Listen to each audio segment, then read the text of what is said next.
Fala Fogão, tá começando a segunda edição do Radar Alvinegro nessa segunda-feira, 19 de agosto.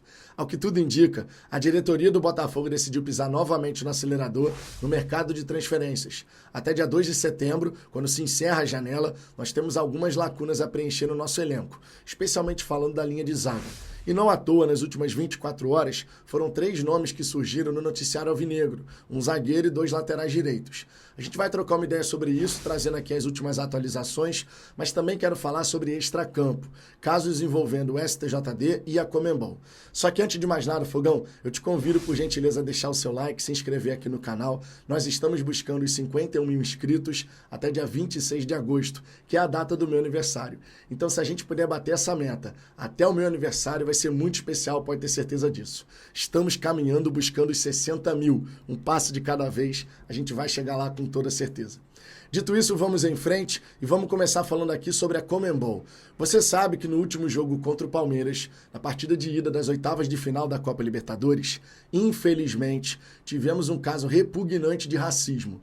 E a diretoria do Botafogo deu aula de como deve agir numa situação como essa. Deu aula mesmo, estabelecendo padrões. Quando isso acontecer, embora a gente espere que não aconteça, mas infelizmente tem sempre os imbecis para serem racistas, quando isso acontecer, o padrão que o Botafogo estabeleceu deve ser seguido. O Botafogo identificou o torcedor, passou as imagens para a polícia, baniu o torcedor do Nilton Santos e deu um recado. Racismo na nossa casa, não.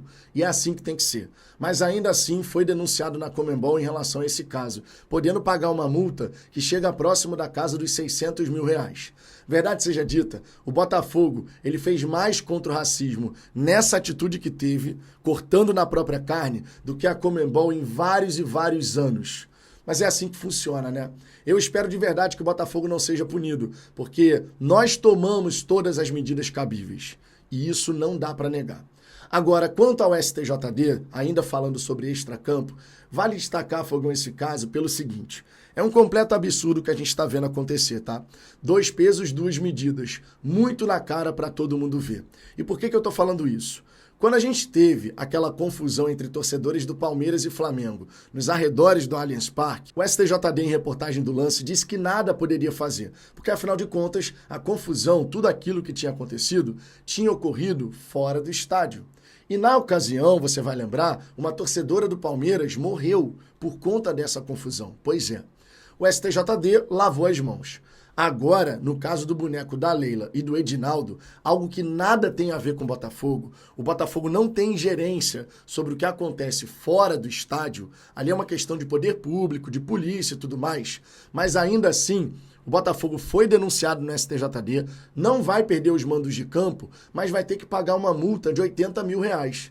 É claro que dá para você recorrer, e o Botafogo vai recorrer, não tenho nem dúvida em relação a isso. Porque, vamos combinar, isso abre um precedente perigosíssimo.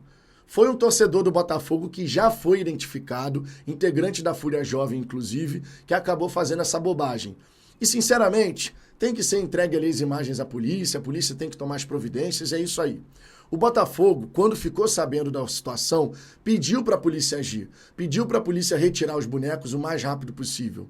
E, inclusive, o Botafogo pediu desculpas ao Edinaldo e à Leila Pereira, deixando bem claro que isso não representa o Botafogo. Mas ainda assim o STJD tomou essa decisão. É um precedente perigosíssimo, vou tornar a repetir. O que impede, por exemplo, torcedores rivais em qualquer lugar do Brasil de fazerem esse tipo de ação? Gerando assim um prejuízo para um adversário. O que impede? Nada impede. O STJD é um completo absurdo. É um completo absurdo. E eu espero de verdade que essa punição seja revertida, que o Botafogo, através do seu corpo jurídico, consiga colocar um ponto final nessa história sem precisar despender um centavo sequer. Porque esse é o certo. Simples assim. Agora, Fogão, sobre o mercado da bola, vamos começar falando aqui sobre o zagueiro. Ontem nós ficamos sabendo, através do jornalista Wagner Frederico, que é setorista do Santos, de que o Botafogo tinha interesse, ou melhor, tem interesse, na contratação do Jair. E que, inclusive, já teria feito uma proposta girando na casa dos 12 milhões de dólares, cerca de 65 milhões de reais. No primeiro momento, a ideia do jogador era permanecer no Santos, se desenvolver por lá, certamente até por uma questão de gratidão, o time que abriu as portas e tudo mais. Mas a diretoria do Peixe entende que essa proposta de 65 milhões de reais é muito vantajosa.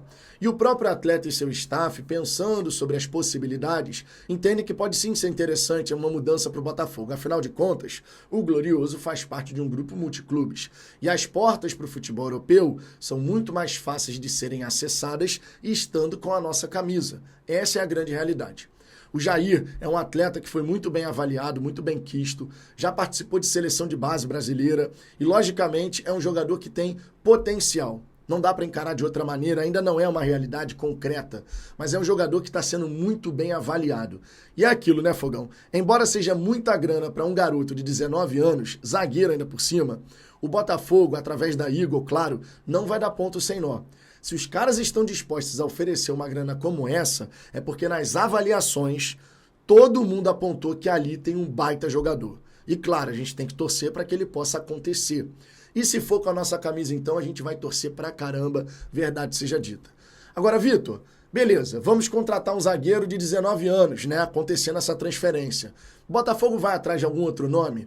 Olha, sinceramente, eu acho bem improvável que aconteça do Botafogo investindo esse montante, 12 milhões de dólares, que a gente ainda tenha a contratação de um outro jogador. Para mim, seria uma baita surpresa. Eu não tenho essa informação, não fiquei sabendo de nada sobre isso. Por hora, só o nome do Jair mesmo, que parece as coisas podem avançar. Agora, sobre um zagueiro mais experiente, alguém que poderia, de repente, chegar já em condição de poder assumir essa vaga de titular, jogando ali ao lado do Bastos, isso a gente vai ter que aguardar. Já sobre lateral direito, a situação muda um pouco. Afinal de contas, já saiu a notícia, tanto no GE quanto do Globo, falando que o Botafogo tem interesse no Vitinho do Burnley, ele que foi revelado pelo Cruzeiro, e também o Kelvin, que foi revelado pelo Atlético Paranaense e está no CSKA Moscou, lá na Rússia.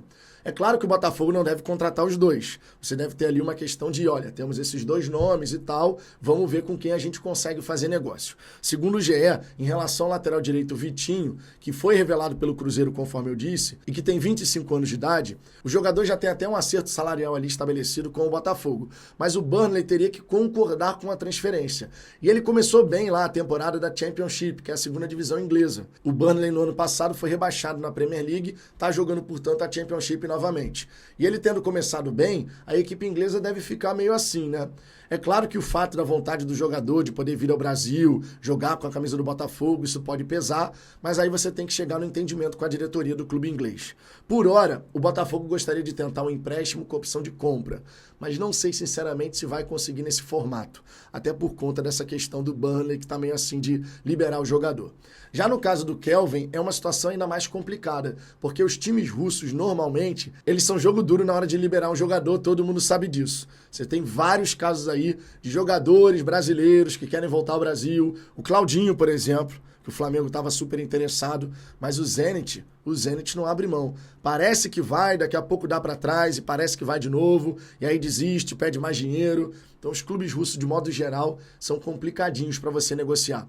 Mas fato é, o Botafogo pisou no acelerador. O Botafogo está avançando com propostas para poder reforçar o seu elenco nessa reta final daqui a pouquinho, nessa janela de transferências. Isso é muito importante, a gente está em meia disputa das oitavas de final da Copa Libertadores, mas precisamos, claro, continuar olhando o que o mercado oferece de possibilidades, porque afinal de contas, isso vai ser determinante para aquilo que a gente vai conseguir lá no fim da temporada. Se o Arthur Jorge tiver mais condições, mais peças para poder rodar bem esse grupo, mantendo o nível físico sempre ali, ó, no melhor ponto possível, isso pode fazer toda a diferença para a gente conquistar 1 ou 2 títulos nessa temporada. Eu, por exemplo, estou confiante que a gente vai avançar na Libertadores. E você, Fogão?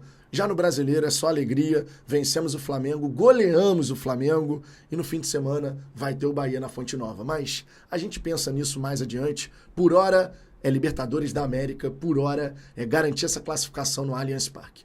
Deixe seu comentário aqui embaixo, Fogão. Quero saber a sua opinião, a sua visão sobre tudo isso que eu falei aqui nesse vídeo. E claro, lembre-se, amanhã eu estou de volta com muito mais conteúdo aqui no canal. Um grande abraço e até a próxima.